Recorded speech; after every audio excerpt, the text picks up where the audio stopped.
मित्रांनो, सतत दुसऱ्यांशी तुलना करत राहिला तर स्वतःच्या आयुष्याची मजा कधीच घेता येत नाही. प्रत्येक जण काही ना काहीतरी बोलणारच आहे, पण स्वतःवर विश्वास ठेवला तर कुणाचीही टीका आणि निंदा तुम्हाला विचलित करू शकत नाही, कमजोर करू शकत नाही. बघा, कंप्लेंट सतत तक्रार केल्यानं सिच्युएशन बदलेल असं नाही. ऍक्शन घेऊनच तुम्हाला लाईफ बदलता येत्या.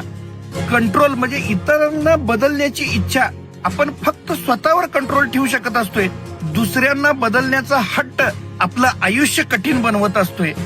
बघा, कन्फ्युजन, कायम गोंधळलेपणात जर तुम्ही राहिलात तर काय अचीव करू शकणार नाही. तुमचा clear mindset, peaceful life, decide, act and learn, ह्याच गोष्टी तुम्हाला जीवनात मोठ्या करू शकतात. कन्फ्युजन वाढलं की ग्रोथ थांबत्या. म्हणून जीवनामध्ये कायम हे 5C जर कंट्रोल केला तर लाईफ सोपी होणार आहे. कुठले 5C? तर कंपॅरिझन, क्रिटिसिझम,